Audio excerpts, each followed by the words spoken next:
Again, oh God, as we gather in your name, we're thankful for a chance to gather. We're also thankful for the opportunity to share together in a host of different ways, in concern and care, also for learning. And we're after reflective learning, not just knowledge for knowledge's sake, but we want it to become applied into our life.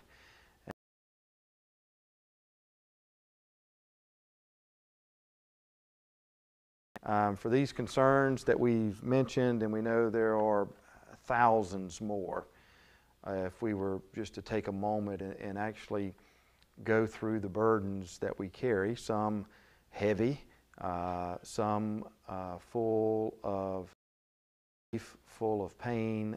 Some of them are, in a sense, of joy, things that we gladly carry for others and we celebrate and are excited with, and we want to be faithful to bring all of those to you, O God.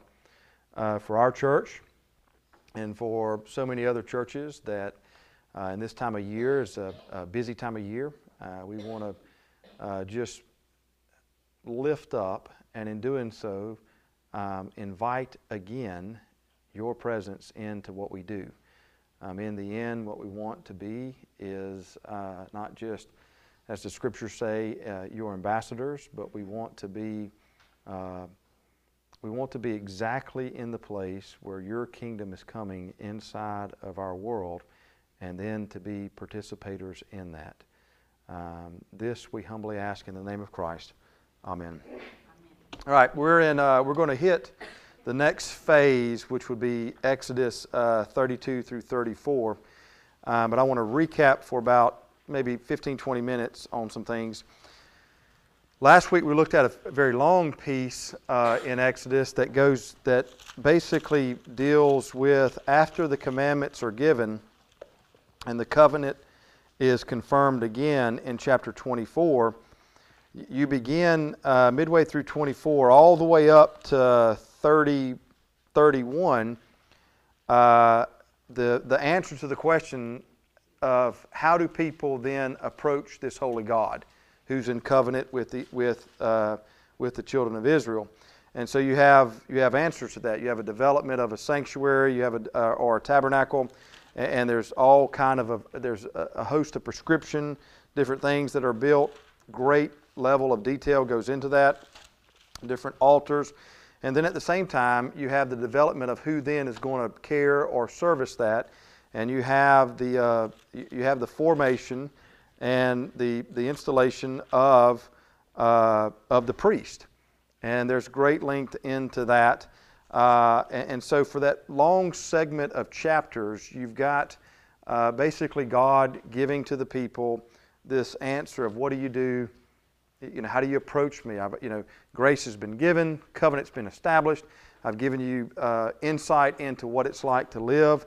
To fully embrace covenant, and now how does that work in and day out? And that's what you have. You have tabernacle, sanctuary, holy of holies, mercy seat, altars, just the whole 9 yards involved with that. The people, who's going to do it, what they're going to do, and great length into how they're dressed. I want to pick up on some things that show up in chapter 29 that we touched on, but we didn't spend a great deal of time dealing with it, because in chapter 29, what we find is beginning in verse 4, you've got these 4 elements that contribute to the making of Aaron and his sons as priests to the Lord. And in verse 4, you find the first thing that goes on is that they're washed. They have to be washed, or it's a ceremonial cleansing. In verses 5 and 6, and then again in verse 9, they are given certain levels of clothing, robes. In verse 7, you see that they're anointed. Now, if you broaden your scope inside of the Old Testament, you have the usage of oil as a marking or setting people apart for God, and the means of that is anointing. And then you have in verses 10 through 25, all in chapter 29, this threefold description or cycle of divinely appointed sacrifices. And all of this is from verses 4 through 29 have to do with the installing and the commissioning of the priest. Okay? Now, what I want us to do, and we touched on this a little bit last time, but what I want us to do in a handful of minutes is let's make to jump then to how these elements right here show up inside of the New Testament to be just applied to Christians in general. Can you think of how any images or any verses or descriptions of how washing of people of faith theologically or even literally in the New Testament? Well, obviously you got baptism, and so let's talk a little bit about baptism. What is baptism? Obviously, there's a washing of that with the water, but what is the symbolism? What takes place when a baptism or when someone is baptized? What according to Romans, what is the person vicariously? There's the idea that there's repentance. There's the idea that they participate in the death of Christ. There's the idea that they participate in the resurrection of Christ. The washing is the cleansing of sins. You find that in Romans. You find that in 1 Corinthians chapter 6. You find it also in Hebrews chapter 10. And so this image of washing that shows up in the Old Testament with the priest also shows up in the New Testament for Christians. And it applies to all. Think about robing or clothing. What comes to your mind in the New Testament about robing or clothing for people of faith?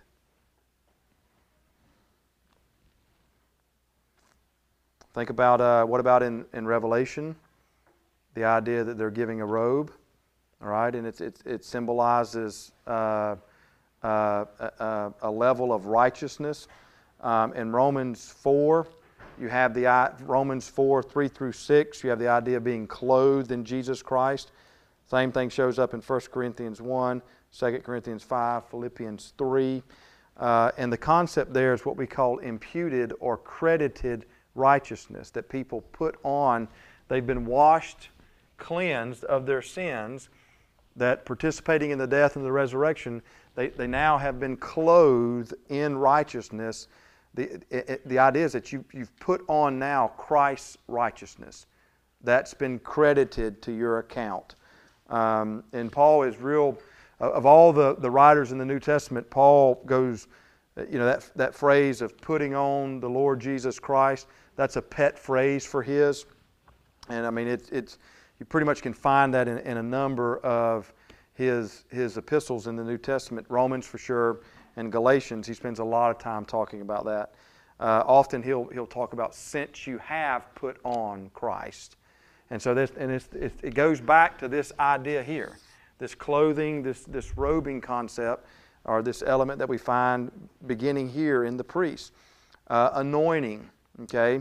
2 Corinthians 1, 1 John 2, you have the idea that you have been anointed.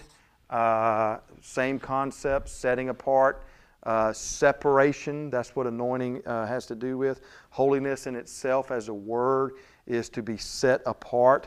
And so you have the setting apart of people, priest, for specific purposes. Same concept shows up in the New Testament, that you, because of faith, have been set apart for the work of God. Priesthood of believers, ambassadors for Christ. And there's a host of analogies that we can draw from this. And then even in the last one, this idea of some level of service that has been divinely appointed to these people for sacrifices inside of the New Testament, that you participate in the saving work of Christ.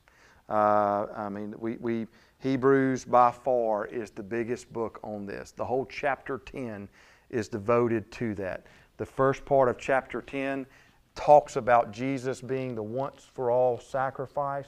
The second half of chapter 10 talks about that now that we are robed or have put on Christ, we've been set apart, we then participate in His ministry. So this is, so even though we're talking about priest here specifically in chapter 29, these same elements show up inside the New Testament for those who have been who are priesthood of believers, who have been set aside, who have been washed, clothed, put on Christ, participate, imputed righteousness, credited righteousness for the work of participating in God's saving ministry. So, and the priest accepted this obligation to live these consecrated lives. We see that in 19 through 22. They feed on the sacrifice, 31 through 33. And the same analogy applies inside of the New Testament. We participate in Christ's blood, His sacrifice, His forgiveness. We also, the whole act of communion, feasting on God. And so I wanted you just, if you haven't made these type of, I wanted you to see this inside of what's going on in the life of the priest and how that gets expanded then for all believers in the New Testament.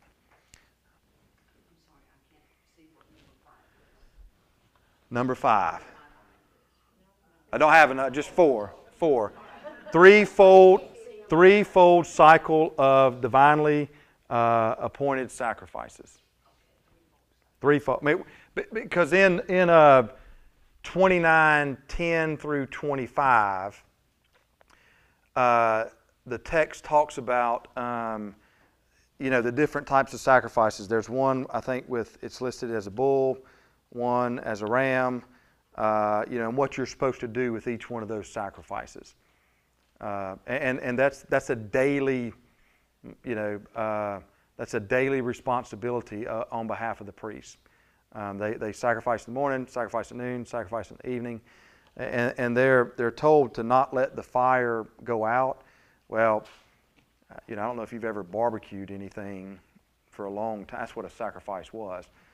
You can't get the fire to go out. If you start burning it, so you can see that it would burn nonstop, basically. So, but Gene, that's a three examples of a divinely appointed sacrifice as given in the text. All right? But this is, when you see this and you see, these same things showing up in your own life, I hope what you do is you draw a sense of comfort, draw a sense of encouragement, draw a sense of empowerment.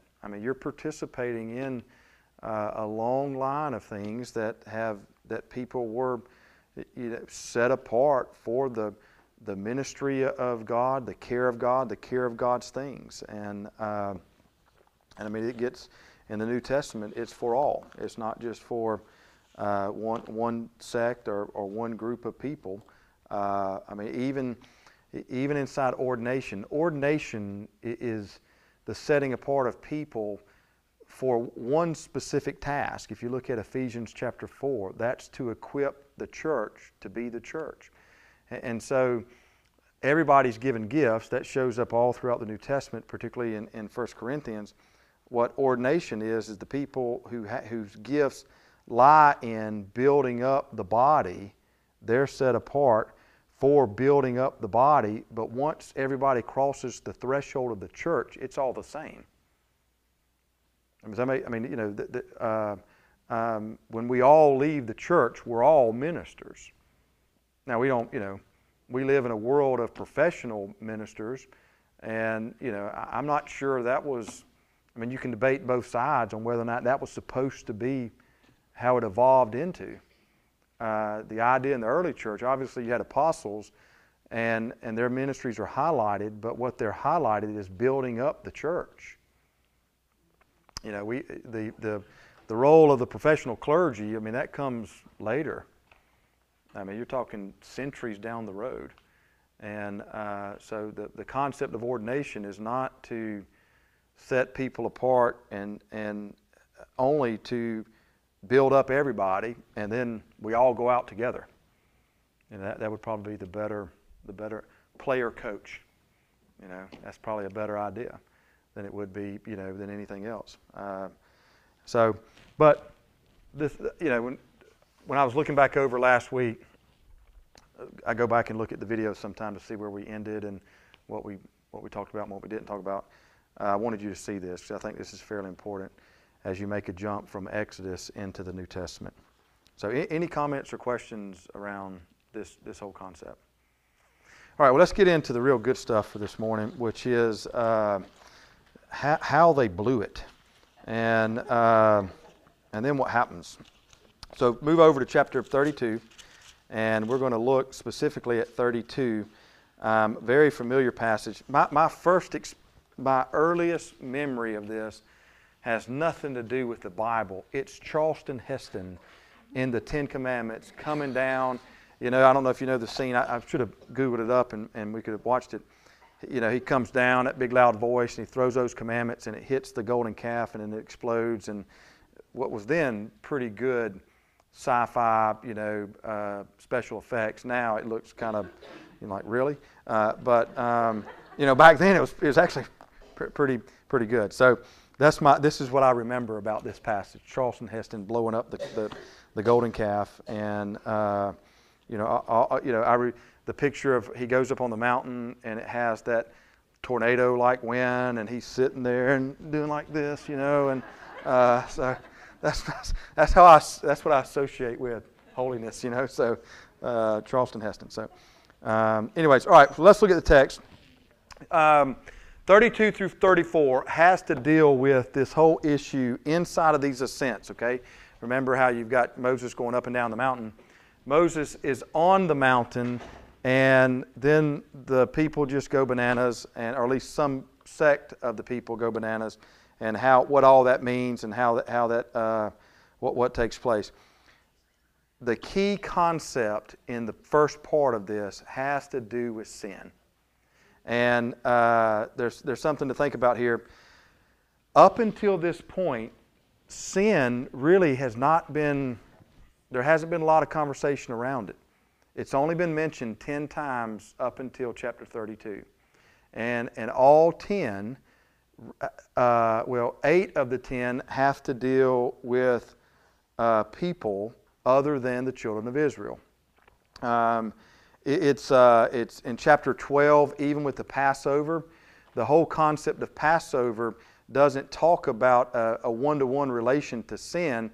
The Passover is because God is coming, and God is to pass over, and it's judgment, but it comes as judgment against Egypt, not against the children of Israel. So even in chapter 12, where we might think that sin, it's not at least attributed to the children of Israel. Sin is referenced to Pharaoh a few times up until now.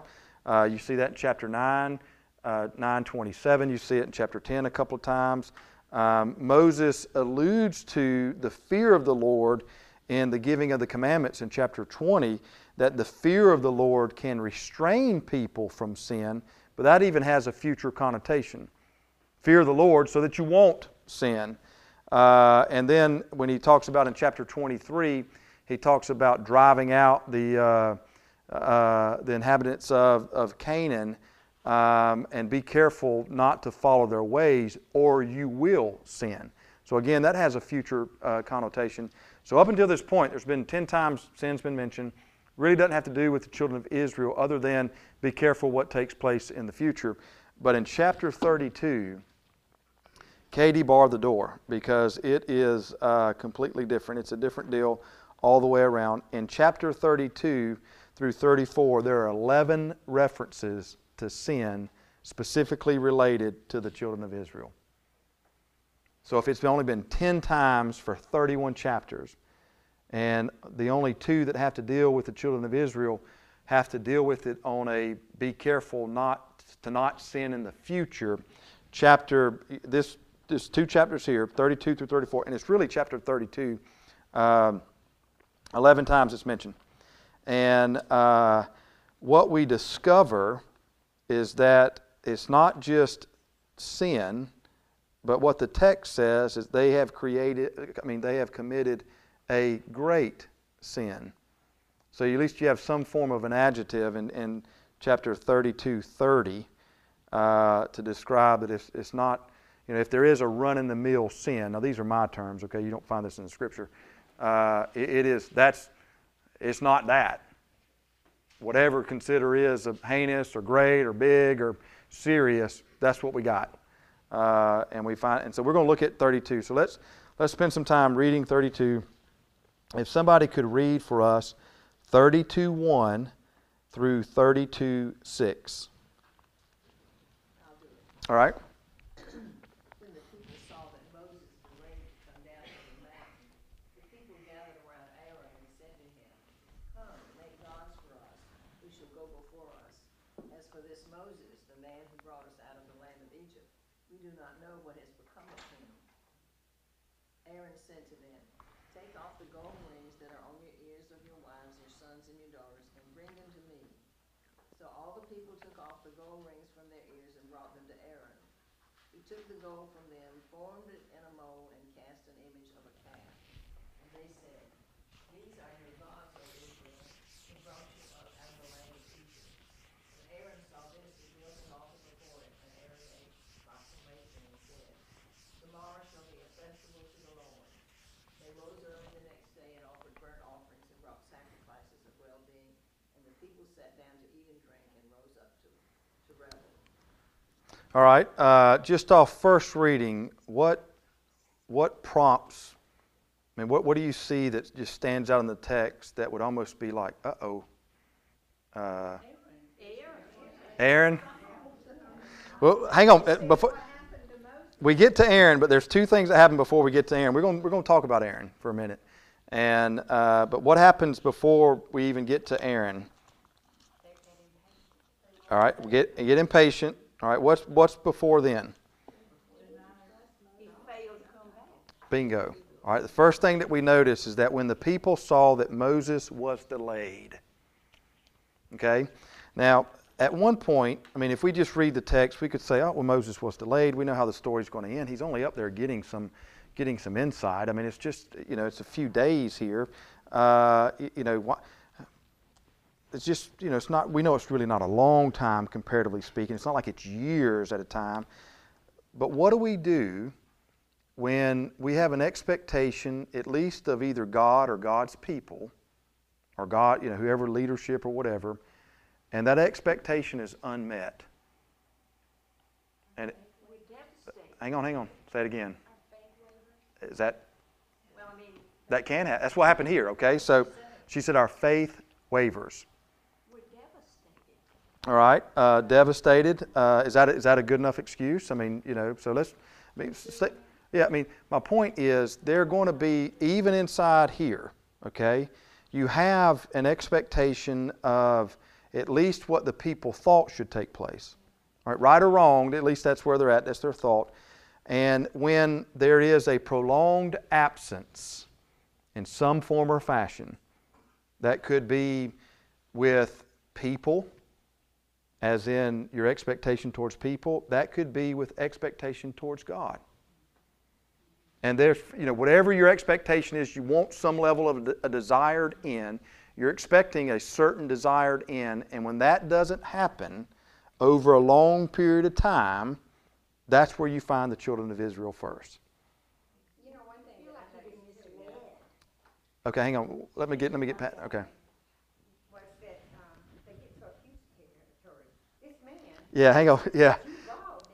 Yeah, which is really interesting because here, we're going to play that out a little bit more, but right now it is speaking to Aaron, and notice the pronouns. When God speaks to Moses, notice God's pronouns. When Moses speaks to God, notice Moses' pronouns. They're all kind of shifting what's going on. It reminds Yeah, this woman that you created, right. That's the best verse in the Bible, right? I mean, it doesn't work good at our house, so I'm just letting you know. But anyway, so we do have this absence. And, you know, one of the questions that we can, to kind of get into the text and at least see what's going on in the life of the people, you know, what do we do? And I think you're right, or at least I think that could be a derivative of what happens when there is a prolonged absence, at least when it comes to what we associate with God. Now, Sue asked the question, to ask it, what did you say? You said something like They felt like they had been betrayed. all right, and I think that sometimes happen. I mean, to maybe paraphrase that, we believe God, we want God to do certain things, we have this expectation, it doesn't happen, we're obviously disappointed. All right, and so, or, you know, and there's, but this is fairly real. I mean, if you're alive with God, and, you know, maybe to ask the question differently, how do you deal with disappointments? And then relate those back to faith. I think that's a real causation. Now, they're not faulted for being disappointed.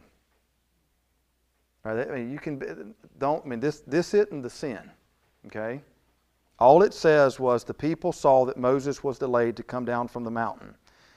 That's a crossroads. Okay? Disappointment, if you've been alive more than 5 minutes, that to some degree is a part of life. God doesn't spare us from disappointments. And that doesn't mean that God is not being faithful. I mean, you know, the end of the Sermon on the Mount is a very, very important verse. And a little part there. It says that, you know, two people build their homes. One builds it on the rock, the other one builds it on the sand. And then the next verse is critical. And it rains on both. We have the assumption same assumption that shows up with the children of Israel, not yet, but it'll eventually get that as they move into different areas. Because of our proximity to God, not spatial, but spiritually, we make the conclusion often, or the assumption often, that the way should be paved easy. And so why I'm harping on this is that even here, there is at least some level of disappointment or anxiety or confusion or whatever. They're not faulted for it. This is not the sin. But this is an accurate description of what takes place with people, even people with God. So actually, what it's saying is, you don't have God. You're going to find something to worship. You're going to make something to worship. Everybody has faith. Well, no, eventually that's what happens. I'm still on just the idea that when disappointment comes your way, that can create a temptation that can eventually lead to something like this. All right? This itself is not it. Just being disappointed is not the problem. I would argue that the most faithful of Christians will be disappointed. All right? And so that, but just because we're disappointed, don't assume God is not working. Because when the people saw that Moses is delayed to come down from the mountain, what is going on the mountain? Right, God is working with Moses for what? For them. All right? So, I mean, they just don't have all the answers. And so when we don't have all the answers, again, they're not faulted for that. But when we don't have all the answers, doesn't mean anything other than we just don't have all the answers. But there are plenty of examples where when people don't have all the answers, God is still active. In the New Testament, after Peter denies Jesus 3 times, after the resurrection, Jesus is on the beach. Peter sees it, jumps in, swims in. They eat breakfast together. Do you love me? Yes, 3 times. He restores Peter. Do you know what comes right after that? Jesus says, take a walk with me. And he and Peter start to walk, and Jesus begins to talk about things with Peter, but Peter notices John following close by. And Peter says, well, what about him? You know what Jesus' response is? What is that to you? You know, You worry about what's going on just right here. And so even though that we don't have the full scope, we can only see from our experience, it doesn't mean that God is not working. We just, our side, we don't have the full sight of it. Well, hang on. We and sometimes we do. So I mean, all right. So I mean, let's just, we're going to keep going because then we're going to get to Aaron. All right. Well, and this is supporting each other's feelings. Maybe. I think that's fair. I think that's human nature. Now, when the people, now that could be all. I mean, that's kind of a inclusive type language. When we get to the punishment side of this, it is not for everyone. So the conclusion is not everybody sins. All are disappointed, but not everybody sins. But now y'all, I just tipped you a little card, so hang on to it. Let's keep on going. So we do have where they're disappointed. They go to Moses. They start to doubt. That's a fair assumption. They're not faulted for doubting. They're impatient. Again, not faulting for being impatient. That might happen. But that can create a nice little environment to make the next thing where they do sin, it can make it easy. They go to Aaron, and Aaron, what are we to make of Aaron on this? Here's what's interesting. Well, let's hold off on Aaron a little bit. Let's just keep on going because they make there's doubt. They're impatient. They go to Aaron. Aaron tells them what to do. Takes their gold, melts it down, forms an idol, and then they do something that is really, really bad. And here is where it's not just that they make the idol in verse 4. And they received the gold from their hands and fashioned it into a graving tool and made a golden calf. And they said, "These are your gods, O Israel, who brought you up out of the land of Egypt." Up until then, where has that language, I am your God, brought you out of the land of Egypt? Who has said that in the past? God. Right. And so now they have attributed God's redemptive act to somebody else. When Aaron saw this, he built an altar. Now we can conclude there that maybe Aaron didn't fashion the calf or himself, maybe just was oversight of it because Aaron sees what's going on. When he sees this, he built an altar before it. Okay, what have they just learned about the altar? Whose is the altar? God's, that's right. And it's set aside for, to sacrifice. So now, again, not just have they have attributed the redemptive work to God, of God to this idol, they now begin to do service or worship of God to this idol. And then Aaron made a proclamation and said, and this is where it gets really juicy, "Tomorrow shall be a feast to the Lord." What did they just learn about festivals? When we go back, what we just looked on those 7-8 chapters from last week, where we're talking about the priests, what are the priests supposed to be doing? They are to lead in worship, lead in sacrifice, and he says there will be a perpetual fire, perpetual festival. There's 3 of them. And so basically they have taken everything they've just learned over or just been revealed to them over these last few chapters, all of that. How do you approach God? How do you live with God? Now that this God, this covenant God that we're in covenant, He's in covenant with us, and for these 7 or 8 chapters, from 25 all the way up to 31, that's 6 chapters. We've got description of what it's like to approach this God. They've taken all of that and now they've placed it with this idol. That's the sin. And it's simple on one level. They made an idol, but it is very, very complex as well. Because actually what they break they break the first 3 commandments. They get a pass on the Sabbath. Maybe it's not the Sabbath yet. But they obviously, remember, no undivided loyalties, commandment number 1. Now it's divided. No graven images. They've made a graven image. The name of God, what have they just attributed? We're going to make a festival to who? To the Lord. And what is it? It's a golden calf. So they have profaned the name of God. All that is woven into this one action. And so you can see that it's not just a to use my language early on, that it's not just a once over lightly issue. This is a grievous, this is a serious, great sin in some versions of the Bible. Now, let's go back to our life. We have these expectations, even expectations of God, or what it's like to live with God. We're disappointed. Again, that's not a problem, or that's not faulted as a problem. We doubt. Still not a problem. Sometimes get impatient. Might be flirting with some stuff. We might even go to a leader. And then it is given an opportunity to do what? Right. She said, take it in my own hands. Right.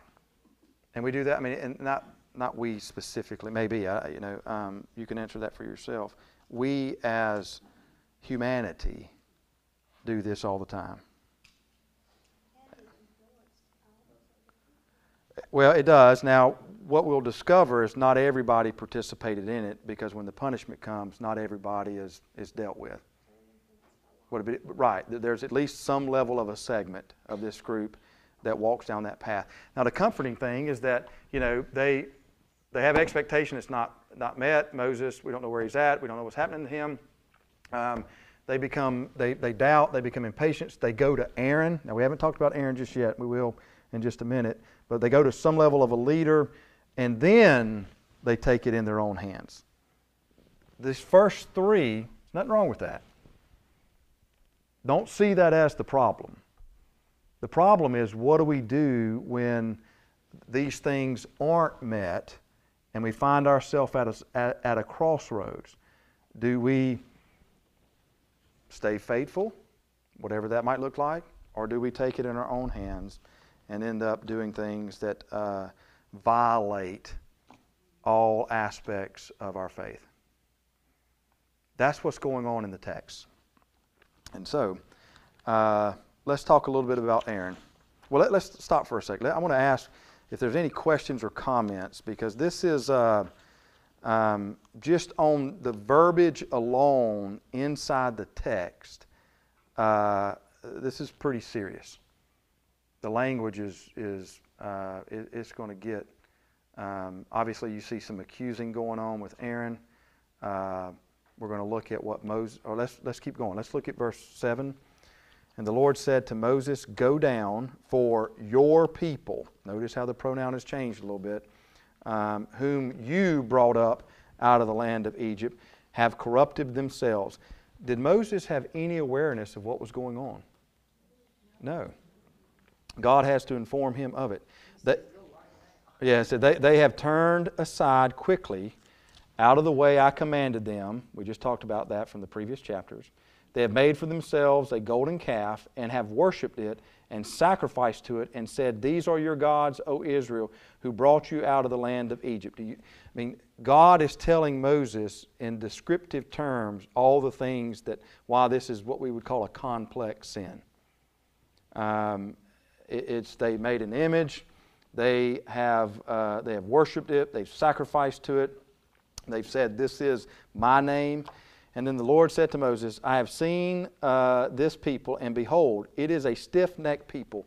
Now, do any of your versions have a different word there or phrase? Other than stubborn and rebellious? Obstinate. Can you remember the last time we saw obstinate or stiff-necked or stubborn and, what was it? Rebellious. And rebellious?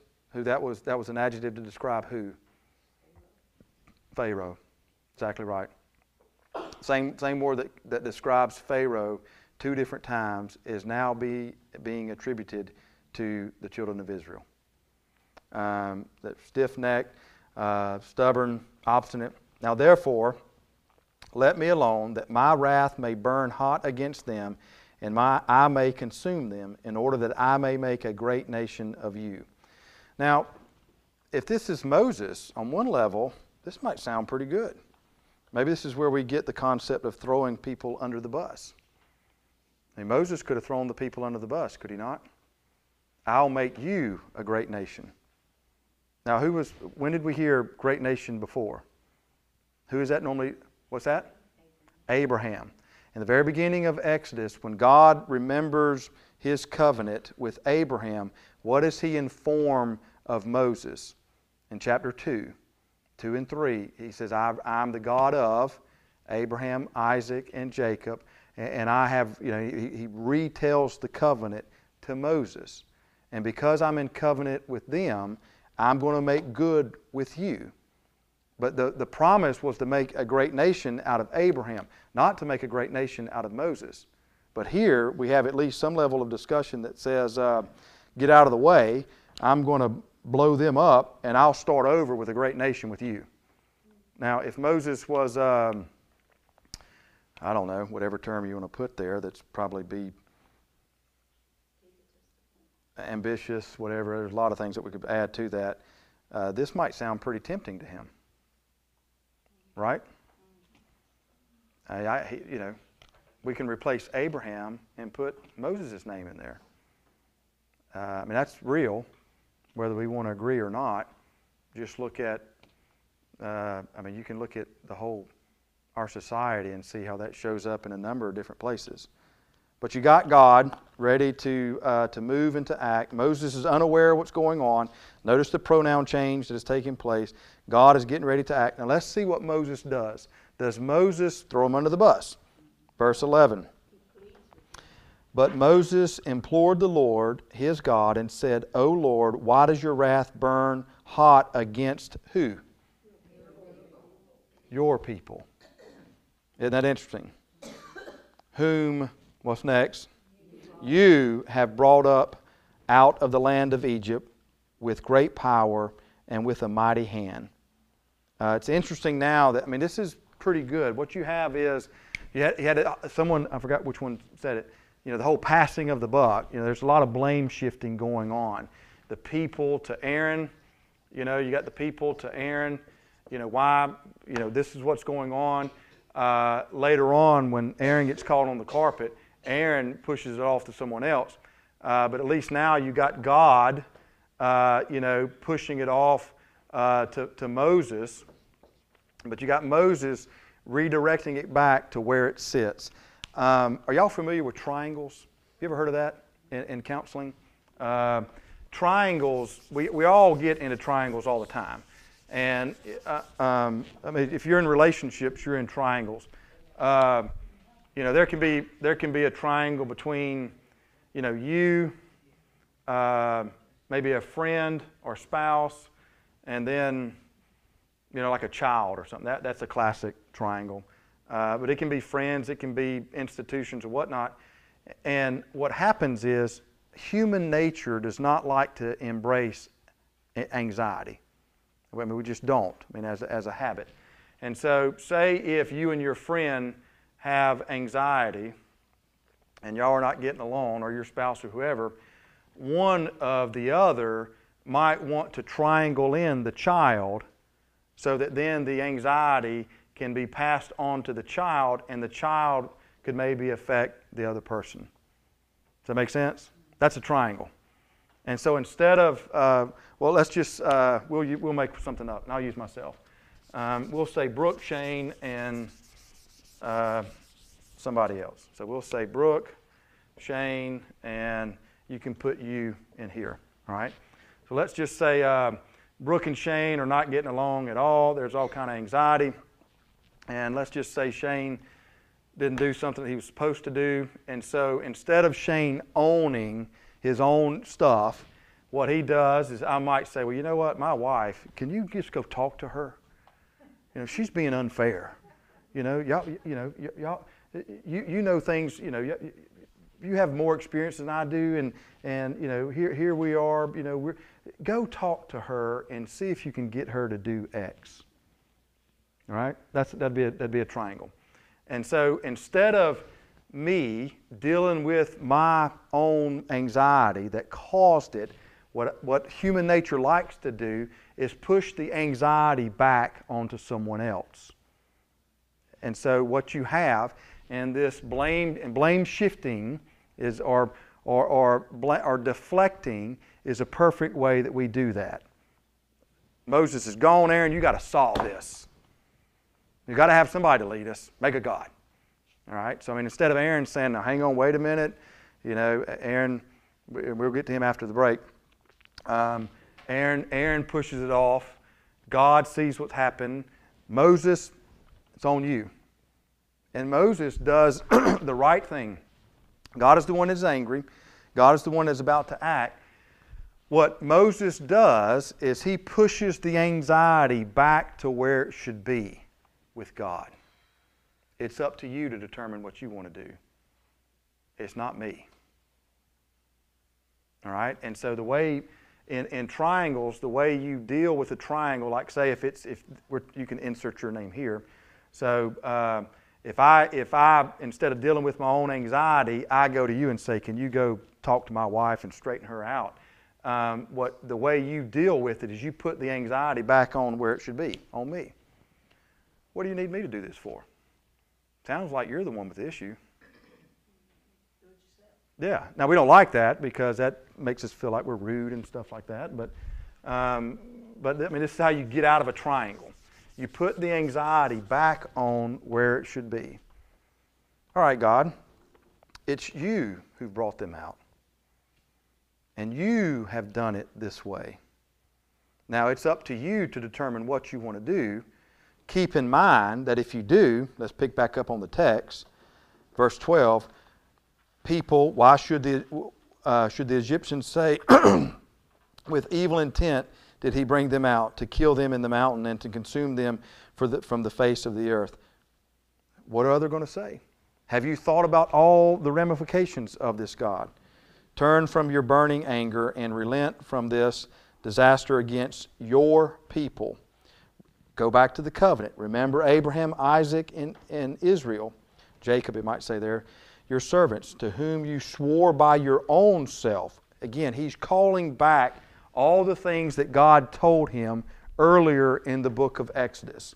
I will multiply your offsprings as the stars of the heaven, and all this land that I have promised you, I will give to your offsprings, and they shall inherit it forever. So Moses has put back the issue where it sits with God. God, you're the one that's angry. That's fair. I mean, it's not. This is just, who's angry here? Now Moses is angry too. We'll discover that. But the one who notified Moses of what was going on was who? Why? He's ticked. I mean, he's mad. I mean, it's, there's not a Hebrew word for ticked off, but I mean, that's what it is. I mean, he is, the word for anger has to do with nose being, when you get angry, your nose gets large. I mean, so when it says God is slow to anger, the word there is actually God has a long nose, okay? Well, I mean, this one is the opposite. His nostrils are flared. God is angry. And so, all Moses is doing is he's not blaming anybody. He's just putting it back where it sits. You're the one that notified me. It's your people. You are the ones that brought them out of this, not me. And so, what are you going to do? Now, if you consume them, that's fine. But keep in mind what's going to happen. You did all this to prove your point to Egypt that you are the bigger one. That's what the contest was about. Pharaoh and God, the plagues, was about who is more powerful. What are they going to say? So basically, all the things that you've done, you're just going to negate all of that. Now, let's look at the very last part of this paragraph. Verse 14. And the Lord relented. What else does your Bible say there? Changed his mind. I didn't think God would change his mind. We've got changed his mind. We got withdrew his threat. We got relented from the disaster that he had spoken of bringing on his people. Can God change his mind?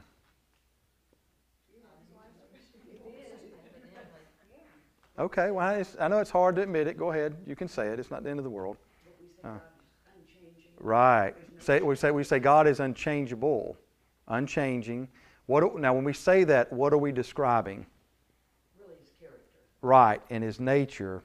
and that no outside object can make God change against His will.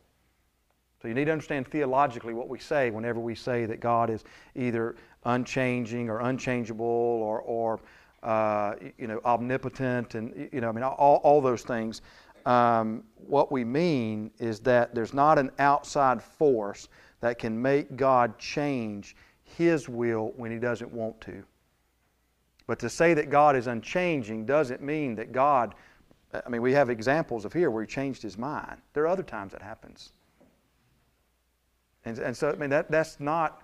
Well, let me ask you this. In your love and care for people, and this is what I'm going to do. And then after reflection, you choose not to do that. Does that make you weaker? Has your nature changed? No. Right. So, so just... the reason I'm harping on this is because this is just packed full of all kinds of things inside the passage here. And what we see with God is we see a changing of the mind, or we see a relenting, or we see, what did you say, Sue, your Bible says? Verse 14. Withdrew his... All right, he withdrew his threat. But we see some level of change. But this is a self-changing event. This is not an outside force making him change. That's the difference. And so, part of when we talk theologically, we might know what we mean, but we just want to be careful. It definitely says Lord withdrew. Right, that's exactly right. The subject is not Moses made him do this, okay? Or an outside force made him do this. The subject is that the Lord, He's the subject, changed His mind. And the Lord relented. And the Lord withdrew. But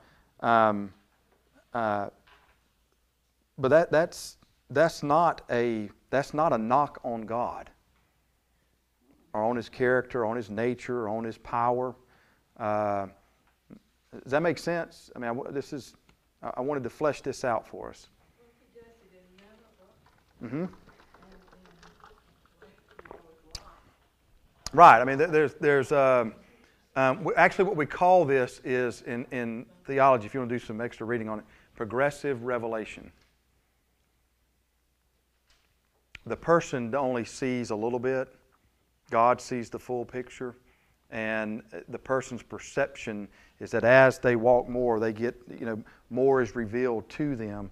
It does not change the nature of God. Just like if you change your mind on something, where you have changed it, not someone made you change it, that does not detract anything from you. You still are who you are. And so you see this here with God. And it's not the only time. You're right. There are other examples of it in the Scriptures. All right. Well, let's. Any comments or questions? But I hope that you see this little interplay between all of them going on, and it's really fascinating language. All right. Any comments or questions? We're going to take a break because we're.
All right, let's look. Let's look a little bit at Aaron, and let's see if he gets a pass or what. So to kind of recap us, people are they're disappointed. They have an expectation of Moses. He's up there too long. They don't know what happened to Moses. Haven't heard anything. They start to doubt. They get impatient. And then they go to Aaron, and they basically tell Aaron that he make us gods whom we shall go before us. As for this Moses, the man who brought us up out of the land of Egypt, we do not know what has become of him. Now, what could have what could have Aaron done? One of the answers, possible answers, could be that he could have told them where Moses is. I mean, they might have known. I mean, he's up on the mountain. Aaron, whenever Aaron has went up on the mountain with Moses, he doesn't go all the way up. So there's some level of he doesn't know 100%. But think back to previous chapters. Is it just Moses and Aaron, and that's it? Right, there's not. There's other folks. There's Joshua. Now, Joshua is with Moses this time. He's up a little bit. But there are other people that are named. Actually, when Moses leaves in the previous chapter, Aaron and Hur are sort of, basically in charge. There are other people. There are the 70 elders. We don't know who they are, but we know that there were people that were chosen. So there's at least some level of a team that is involved in some level of leadership. Now, Aaron, by far, would probably be the leader of that team. And so the text could be implying that Aaron and the team are aware, but we don't know for sure. But what we do have to some degree, at least on the final decision, is that Aaron says, this is what we're going to do, and the people respond likewise. He could have waited and said, wait a minute, let me go check with Moses, or give it more time. We don't know what took place. And maybe Aaron felt anxious himself, felt like his leadership was being brought into question. But what's interesting is that what we do find here is, at least if Aaron is acting alone, in the Scriptures, there are times under great stress, people who act alone end up not necessarily seeing reality for what it is. Aaron has been with Moses now, has seen some level of God work. You could draw at least a logical conclusion. Why would we think Moses would be dead? He hadn't died earlier when he's been in the presence of God. He's been in the presence of God now for a number of different times. This is, we've went through 6 ascents, not counting the 2 visions that he had before the plagues. And so there's just some level where Aaron, for whatever reason, maybe he's doubting, maybe he's impatient. We see the same thing take place in 1 Kings with Elijah. If you think back to Elijah's life, I think it's 1 Kings 15, 16, 17, somewhere in that neighborhood. Elijah is sparring with Jezebel and Ahab, and he goes up on the mountain, has the showdown with the prophets, and he makes fun of them, and then his altar burns, and it burns so much that it consumes all of Jezebel's prophets and whatnot. And then the word gets to Ahab and Jezebel, and they put out a death warrant for Elijah.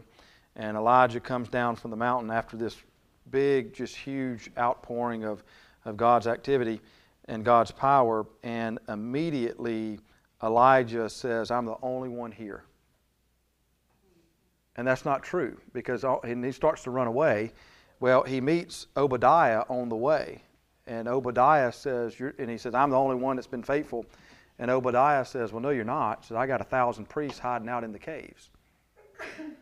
And he says, well, no, that's not right. I mean, maybe this is what's going on with Aaron. We don't know 100% what was going on, but we do know that for whatever reason, Aaron loses his nerve and he gives in. And I mean, we could unpack that if, we could spend some time unpacking that. But to me, even though the text doesn't say Aaron is, anxious or worried or whatever, I mean, you can draw some conclusions that when people are faced with those types of experiences, they make some of the decisions that Aaron makes as well. And he's not the only one. There are people, Elijah makes them, Peter makes it in the New Testament. So the learning curve that could be for us is when we find ourselves in that situation, there normally is not, a good rule of thumb is just wait a moment. Sleep on it. You ever heard that? Yeah. Why? I mean, why is that important? Right, well, it just gives you larger perspective. I mean, physically, when we are faced with fight or flight situations, the blood actually flows to the part of our brain that only can see what's right in front of you. And that's a protective mechanism. Okay? It's how we're wired, it's how we're made. But physically, there's more blood flow to the part of the brain which means that, have you ever seen someone that was in a car wreck or witnessed a car wreck, and once they get away and someone can help them replay the scene, they start to see things that, or recall things that they didn't first think they knew? Well, that's why, because all the blood's flowing to what's it's safety, it's protection. But if you can get back away, physically it lets blood flow to other parts of your brain and you can take in a larger scope. And so those that have been with me on Wednesday, reflective prayer, that's what that does. It helps us calm. Think about what happens to your heart rate and your pulse rate, and your blood pressure when you're faced with fight or flight situations. It's increased for a reason. It's a protective mechanism that's, thank the Lord. But what happens when you calm down, or what happens when you force your body to relax? You start to see things that maybe, for whatever reason, you missed. And the reason why we've been spending some time on Wednesday nights on reflective prayer is because reflective prayer, one of the wonderful parts of this is that it forces you to calm down, to sit for a second, even in silence, and to be able to start paying attention to what's going on around your world. And for those that are in leadership, it's invaluable.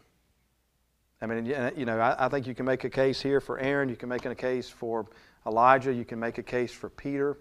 What makes Jesus' prayer in the garden so valuable? And you get insight into this. He's by himself. Now, he wants people with him, but they're gone. And so the Gospels slow down and give you insight into what Jesus is doing.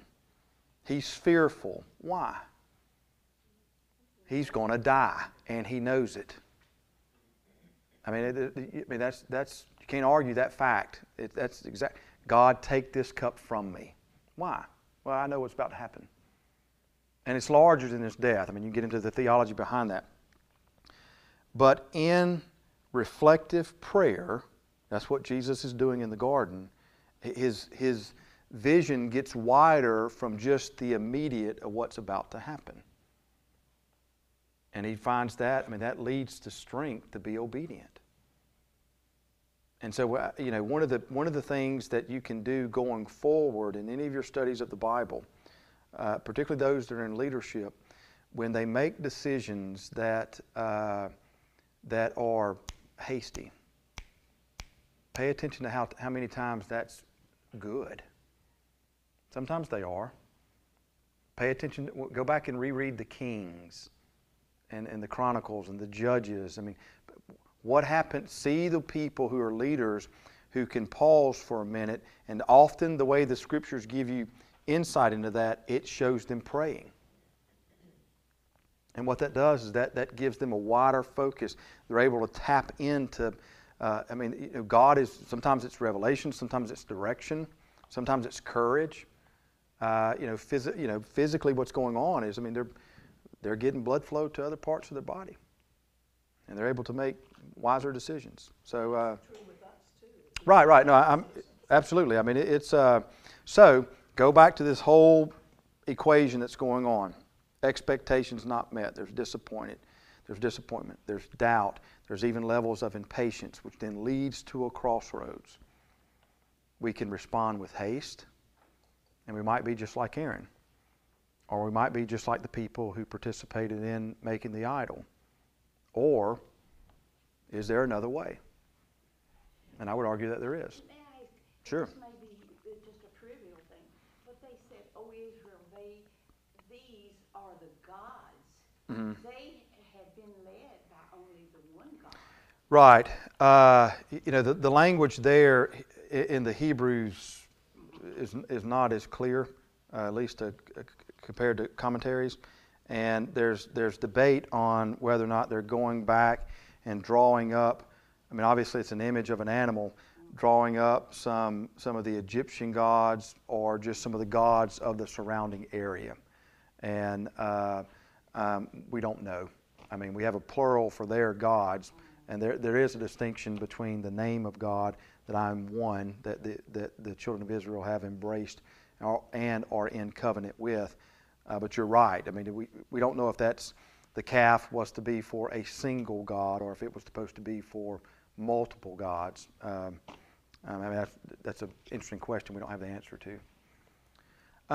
But I want you to see what's going on in the text, and then see the larger scope of the text of what we can learn when faced with similar situations, and then to draw from the wider view of the canon, or the wider view of the scriptures, and take a hard look at how we respond whenever faced with situations. Because you have good people and you have good leaders. Aaron is not a bad guy, but yet, given a certain situation, it can be tempting. It can present itself with making a decision, an easier decision, but not the best decision. And so I just wanted to just kind of throw that out there and just let that simmer inside of your own life. Now, what the way the rest of the chapter goes is that Moses comes down in verse 15 through 19, he comes down off the mountain and he sees for himself the problem. And basically, he explodes in anger. And it's fairly graphic. If you want to take a second and look at verse 20. Let me get in the right chapter. He took the calf that he had made and burned it with fire on the ground to the powder and scattered it on the water and made the people of Israel drink it. Have any of you ever had your mouth washed out with soap?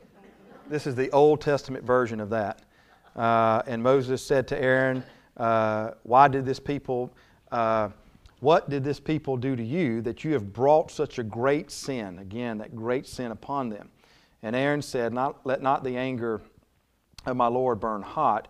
You know the people, here we have some blame shifting going on. You know the people, that they are set on evil. For they said to me, make us gods who shall go before us. As for this Moses, the man who brought us up out of the land of Egypt, we do not know what has become of him. So I said to them, let any who have gold take it off. So they gave it to me, and I threw it into the fire, and out came this calf. That's pretty good, isn't it?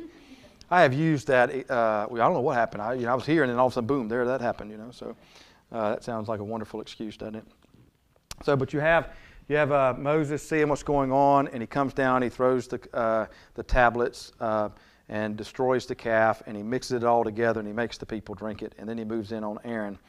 In verse 25, and when Moses saw that the people had broken loose, now that's an interesting phrase there. And we saw it earlier when I think Sue was reading, and it talked about they, were loose living or whatever. Running wild. Yeah, running wild and rebellious. you can read into what you think that would mean, and that's probably about it. I mean, it entails all kind of acts.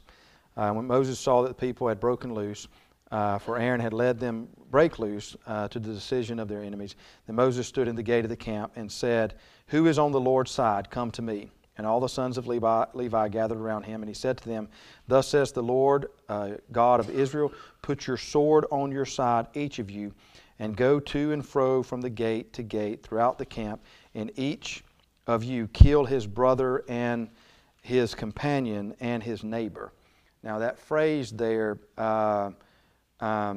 is very hard to interpret into English. And the sons of Levi did according to the word of Moses, and that day about 3,000 men of the people fell. And Moses said, "Today you have been ordained for the service of the Lord, each one at the cost of his son and of his brother, so that he might bestow a blessing upon this day." Again, so what you've got is Moses taking action. We know at least a number is given, 3,000. We don't know if that's just men or 3,000 men and women.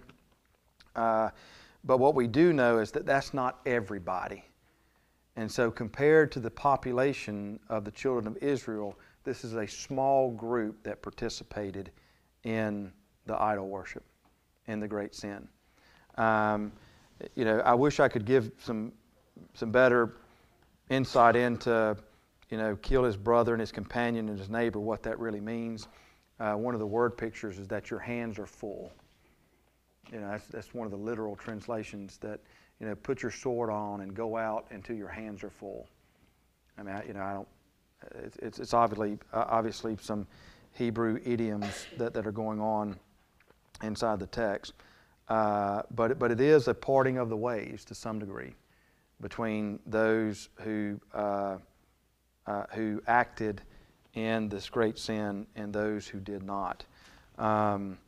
The next day, and this is where I want us to end on real quick. The next day Moses said to the people, "You have sinned a great sin, and now I will go up to the Lord. Perhaps I can make atonement for you for your sins." So Moses turned to the Lord and said, "Alas, the people have sinned a great sin. They have made for themselves gods of gold. But now, if you will forgive their sin." Now in your scriptures, what comes after that word sin? All right, is there a hyphen? Yes. All right. The sentence is left incomplete. In verse 32, "But now if you will forgive their sin," and then the sentence ends. And then we have, "but if not." So the point, that's the reason why there's a hyphen there is not that it's an editorial issue. To some degree all translations have edits, but the language has, the going into one sentence and then immediately there's something else. And so what most scholars assume is that Moses didn't know if they were going to be forgiven or not. It's almost like, well, Ann, if you'll do it, maybe I can read your face, see where you're at on this, and if not, then I'll come up with something else. But if not, please blot me out of your book that you have written, which is, think also what Moses is doing. What is he doing for the people? That's exactly, he's interceding. And so you have this very bold prayer, "Oh God, take me instead." It's like a foreshadow of Jesus. Could be. Obviously you can make that same comparison that you have someone who intercedes or someone who's willing to lay down his life for another. So obviously those are some mutual characteristics there. But you have some level of intercession on behalf of Moses in a very bold prayer, sacrificial prayer. And I want to.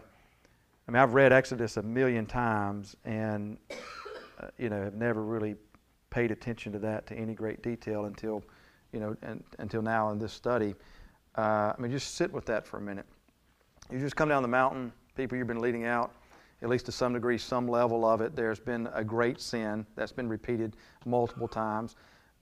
You're seeing some aspect of God where God is about to reveal His holiness and ways of wrath and judgment, and then you've got Moses going down taking care of some of this on his own terms, but he goes back up to the mountain to deal with the real issue. Will they be forgiven? And I mean, I think you can make a case that, Moses doesn't know. This is the first time this has happened, remember? It's not like sin has been dealt with. I mean, there's only been 10 times sin has been mentioned in the text up until now. They did not have to do with the children of Israel. Here they do. And so you have this level of, okay, God, what's this going to be like? Because this is a different ballgame here. And you got God's answer. It says, but the Lord said to Moses, whoever has sinned against me, I will blot out of my book. But now go, lead the people to the place about which I have spoken to you. Behold, my angel shall go before you. Nevertheless, in the day when I visit, I will visit their sin upon them. Then the Lord sent a plague on the people because they have made the calf, and one that Aaron had made. So what you have is at least some level of I'm not going to say it's not final, it's not over with, because in chapter 33, you get into some other things that go on, but you have at least some level of this initial aspect of it being dealt with. But it's a pretty bold prayer nonetheless. And would you pray that? I mean, would you be willing, with what you know about chapter 32, to stand in the gap? Well, you obviously some people that got it right, some people that got it wrong. You can go back and do some study, contrast Moses' actions compared to Aaron's, and different levels of leadership. That's worth the time of study there. But when we get it next week, we're going to deal with 33, and then from 30, when we get past 34, it's just the final aspects of giving the direction around sanctuary and priests and all that. And so it's just a restoration of, don't forget to build this stuff. And so we're not going to spend a lot of time on that one, because it's just would be rereading some of the things that you read before. But I do want us to spend time on 33 and part of 34, and then some final remarks, and then we'll be finished with the book of Exodus. Can I answer the question? You can.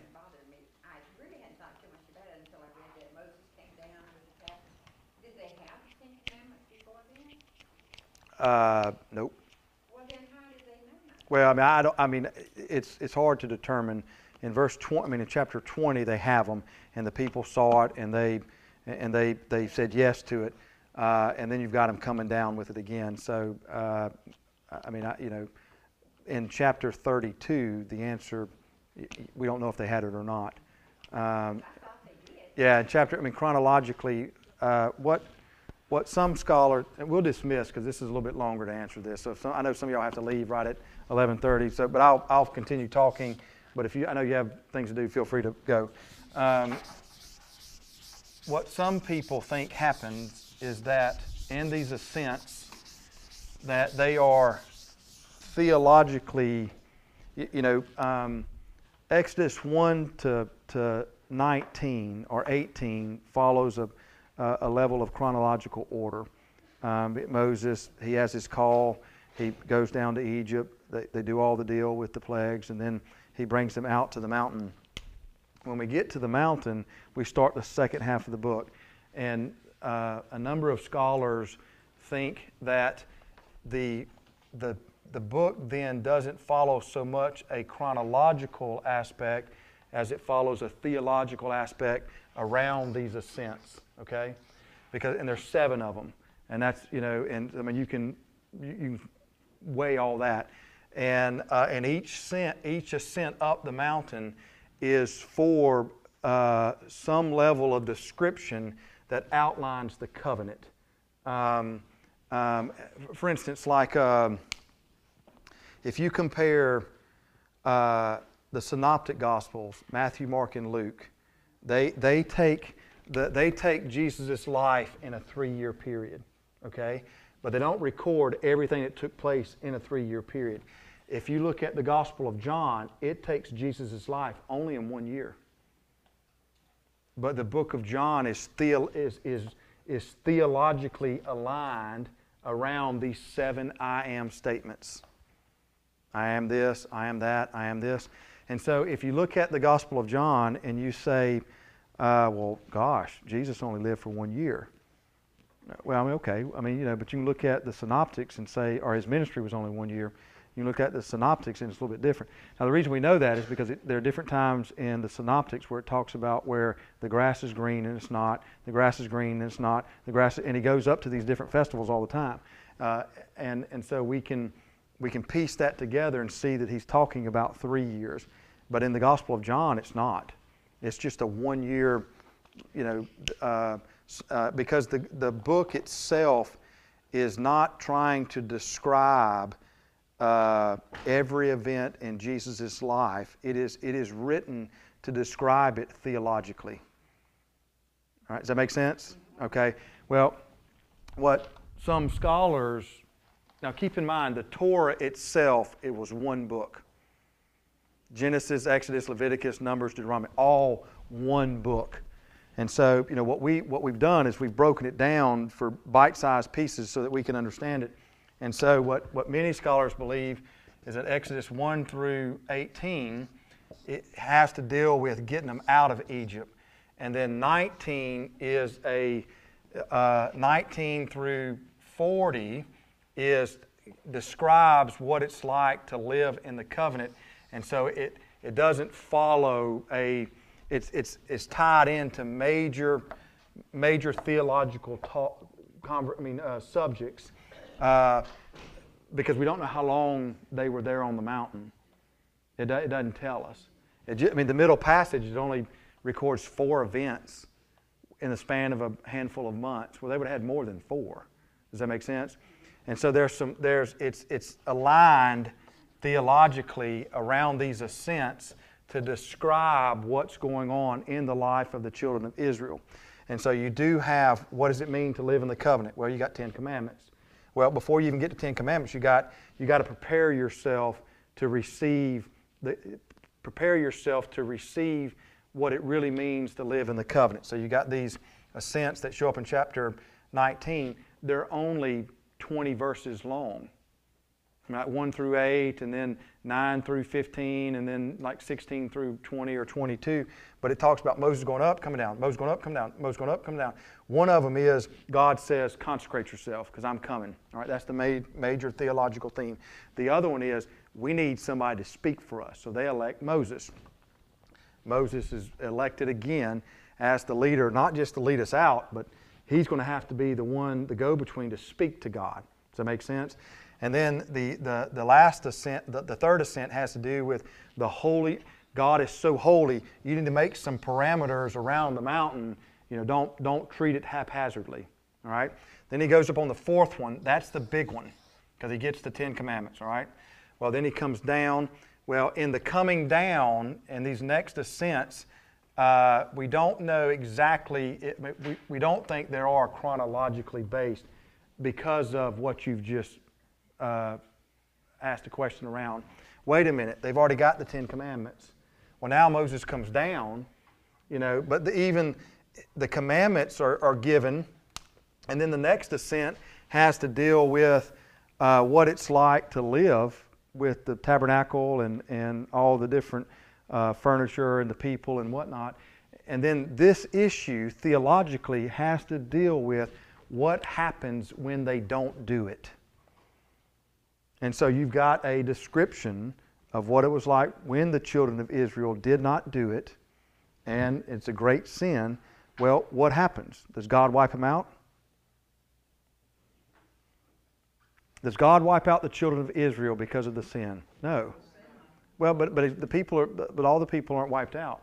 And so again, that's right. And so again, so what do you see again dictating God's activity? Right. Now, the last part, and we're going to deal with, keep in mind, this great sin is 32 through 34.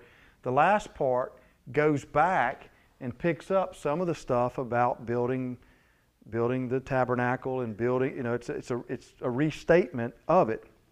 Now, some will say it's just a restatement, and it's the same thing. Others say no, and I'm in agreement with the others. Others say, even in the midst of a violation of the covenant, God does not change what He wants. He wants the people to be with Him. And so He restates what is required to be with me. Build the tabernacle, take the ark, build the mercy seat, elect the priest. I mean, do you see that this is restitution here? I mean, God's resolving all of this. It's coming to conclusion, and it's not, when looking at it face value, you could say, oh my gosh, they've just blown it up and it's over with. And the book ends with, no, it hadn't. It still is, God's still wanting His people in a particular way.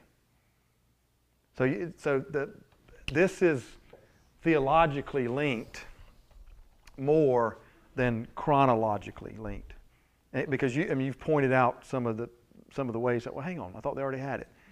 Does that make sense? Yeah.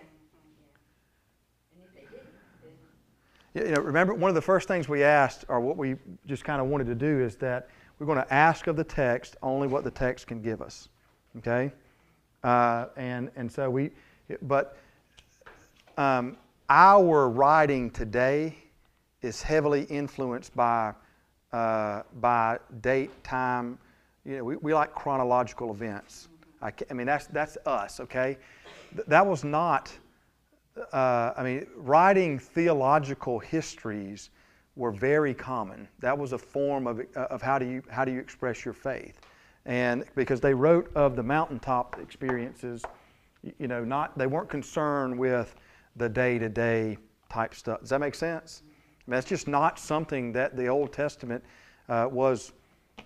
It just wasn't a concern of theirs. We read the Old Testament and we make some of the assumptions about how we read. How we write today, and that wasn't necessarily. That wasn't necessarily an it for them. And so they can write theologically, and it be okay. Keep in mind, this is also written to people inside the covenant. This isn't a book that is written for someone who's outside the covenant. So they're writing about what they already knew. Does that make sense? For instance, we're going into the holiday season. What would it look like if you were going to write holiday traditions to your family? You would write things and have certain word usages that they already know. So when you make reference to Great Edna's Jell-O or whatever, to use the Christmas Vacation, Aunt Edna, that's what, yeah. Everybody would know what it is, right? Does anybody write the Christmas letters? You ever do that? Know people that do? All right. So okay. Well, when you read it, you know the people. So when they write something and ha ha ha, or whatever, you know what they're talking about.